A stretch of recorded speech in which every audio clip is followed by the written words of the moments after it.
U.S. citizen? But I'm a nurse. I travel through here every day. And I'm telling you to park your car in the inspection zone over there.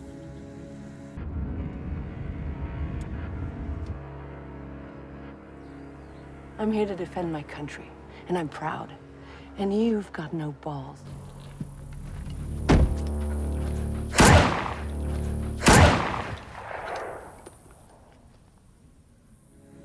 She clearly decided that those two migrants didn't deserve any help. That's hate. That's your opinion. That's not a fact.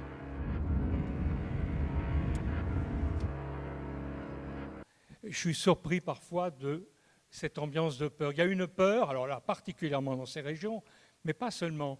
Il y a une peur de l'autre, de l'étranger. Il y a une peur du déclassement. Il y a une peur de la maladie aussi, parce qu'il n'y a pas de sécu là-bas, comme vous le savez. Hein. Quand on est malade, notamment gravement malade, c'est absolument terrible. Donc, contrairement à ce qu'un certain président nous raconte, la peur est très présente. D'ailleurs, il est élu aussi grâce à cette peur. Et donc, je trouve que c'est extraordinaire d'avoir pu, dans ce personnage, faire ressentir cette peur. Mais ce qui est formidable, c'est que ce n'est pas manichéen. Parce que cette femme, elle est troublante. D'abord, elle est très perturbée, on peut le dire, hein, avec une famille complètement, alors plus que décomposée, explosée. Elle est la risée de ses partenaires, pas seulement la risée, la violence. Elle cherche, et c'est assez troublant au départ, un peu d'amour, un peu de plaisir. La scène du départ est épouvantable. Et puis, en même temps, comment dirais-je, les scènes qu'elle a avec la belle-sœur sont très émouvantes. Donc, ce qui fait que ça n'en fait pas un personnage totalement mauvais. Ce qui est totalement mauvais, c'est qu'elle participe à un système dont elle est complètement aliénée. Et on le voit, elle tente. Alors, moi, j'ai pensé que quand elle prend le vieil homme, d'ailleurs, qui est formidable, Mike Wilson, dans son rôle de l'Indien, il est absolument sublime, de noblesse, de civilisation, de culture par rapport à la barbarie. Et je me suis dit, peut-être qu'elle veut, dans la voiture, avoir une vraie relation un peu autre. Ça passe pas, parce que c'est no way. Alors, la chance qu'on a, c'est qu'on a Hélène Roux, qui est sociologue, qui travaille sur ces questions et bien d'autres, notamment sur l'Amérique centrale, les expropriations foncières, qui est aussi journaliste, qui a écrit de nombreux articles, et puis Gladys, qui est monteuse, Gladys Joujou, qui est monteuse de ce film et de bien d'autres, on ne va pas tous les citer, mais en 2024, elle en a sorti 2, celui-ci et Bye Bye Tibériade, qui se passe en Palestine. Est-ce que vous avez des questions à poser à ces deux dames? C'est pour rebondir sur le personnage, moi je trouve qu'on la suit d'autant plus qu'à un moment donné, elle fait part de ses intimes convictions en fait. C'est-à-dire que quand elle tue le migrant et que son collègue veut la couvrir, c'est elle qui refuse en fait parce que ça va contre ses convictions. Et à ce moment-là, on comprend que c'est pas qu'elle est perdue, c'est qu'elle est fidèle à ce qu'elle est, quoi. Et elle est dans cette radicalité-là, et ça peut être que comme ça. Et ça me conduit à une question. Je trouve que c'est intéressant que ce soit une femme qui l'incarne et que ses collègues hommes soient les moins radicaux, enfin les moins... oui, c'est elle qui incarne cette radicalité-là. Et est-ce que c'est... alors c'est un peu provoquant ce que je vais dire, mais est-ce que c'est une espèce de truc un peu féministe comme ça que le réalisateur avait en disant il faut que ce soit une femme qui incarne parce que c'est un super rôle pour une femme, enfin je veux dire c'est un super rôle pour hommes et femmes, mais le fait que ce soit une femme qui incarne, voilà comment tu peux le... Ben, je crois que c'est Philippe qui en parle et En fait, ce qu'il dit, il dit qu'on a plus du mal à croire qu'une femme peut faire ça. Que pour un homme, ça aurait été quelque chose où on assimilerait. Et parce qu'elle est une femme, justement, c'était plus violent, on se pose plus de questions. Et l'idée aussi du film, c'est qu'elle est dans le droit.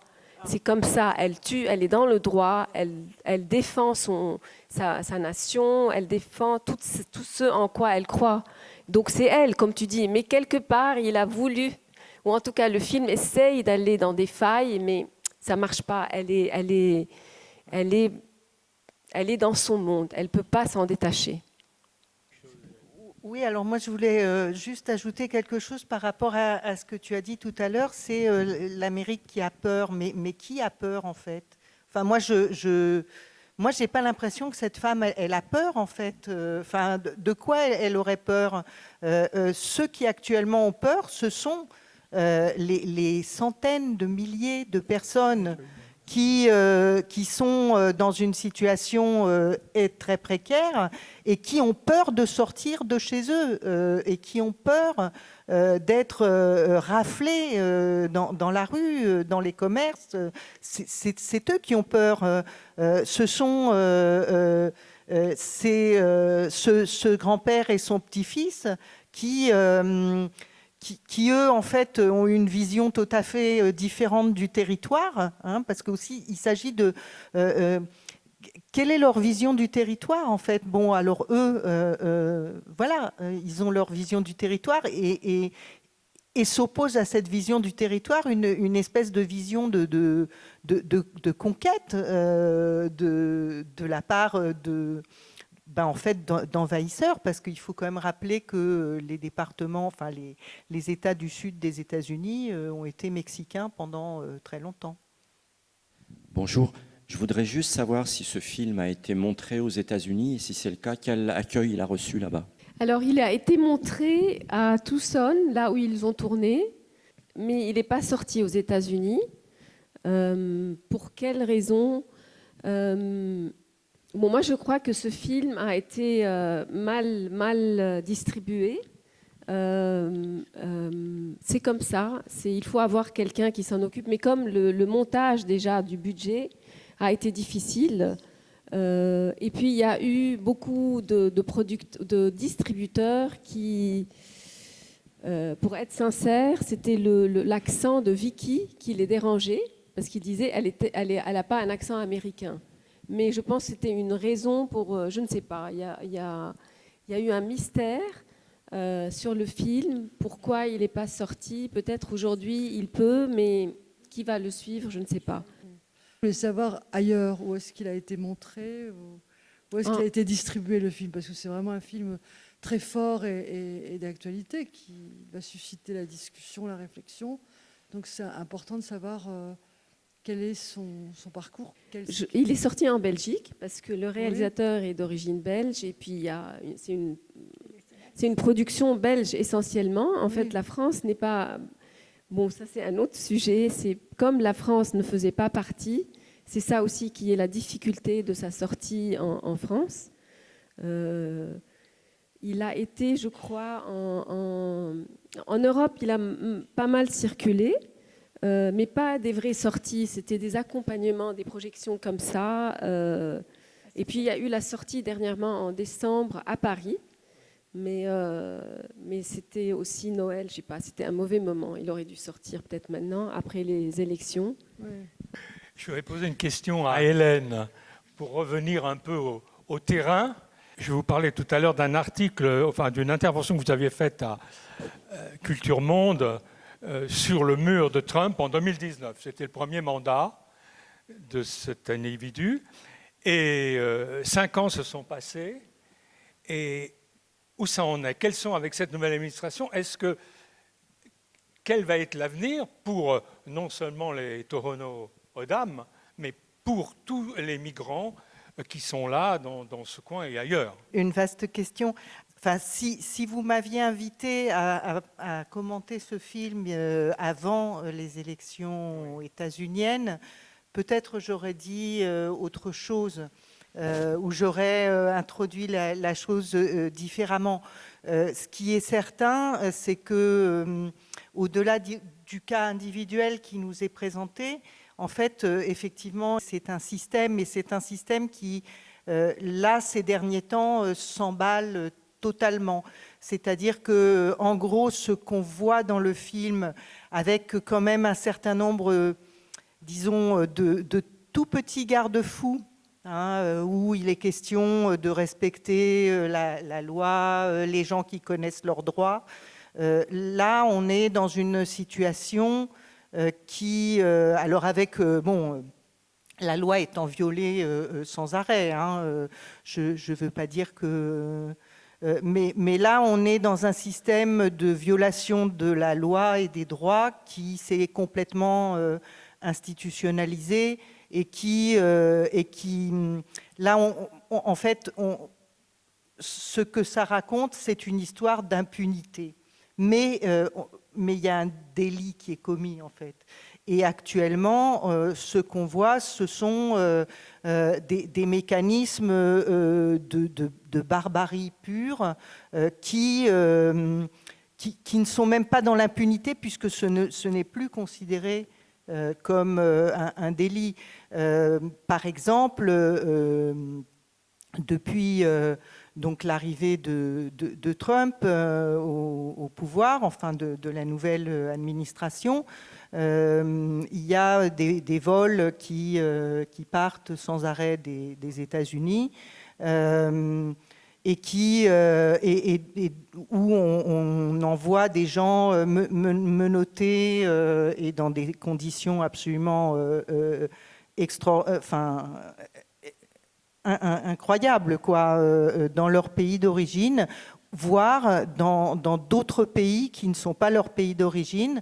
Alors, je voudrais donner l'exemple du Panama, où récemment donc, sont arrivés des avions avec des personnes principalement d'origine asiatique, alors chinois, mais aussi afghans, iraniens, etc. Et ces gens-là sont enfermés donc, dans un hôtel depuis plusieurs jours. Alors, je n'invente pas, c'est un article du New York Times qui en rendait compte. Et en fait, il est question de les envoyer dans un campement. Alors, on pourrait, moi je dis campement, disons, pour faire un euphémisme, voilà, un camp. Dans la jungle du Darien. La jungle du Darien, c'est l'espace qui se trouve entre la Colombie et le Panama, qui est aussi un espace qui sont des territoires autochtones, aussi, il faut le dire, mais qui est aussi le point de passage donc, des migrants qui viennent du sud du continent et qui remontent vers le nord. Et donc, il est question d'enfermer ces gens dans ces campements, dans ces camps, de les concentrer dans ces camps. Et tout le monde... enfin bon, voilà, c'est la normalité. Et c'est tellement la normalité que le président du Panama, pour répondre, disons...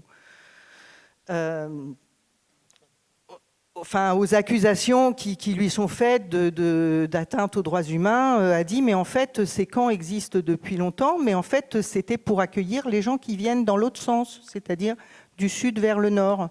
Et donc, où est le problème? Mais je crois que ce n'est même pas d'ailleurs... En fait, ce n'est pas seulement les États-Unis. Je voudrais rappeler que la Grande-Bretagne organise aussi le transfert de migrants vers le Rwanda.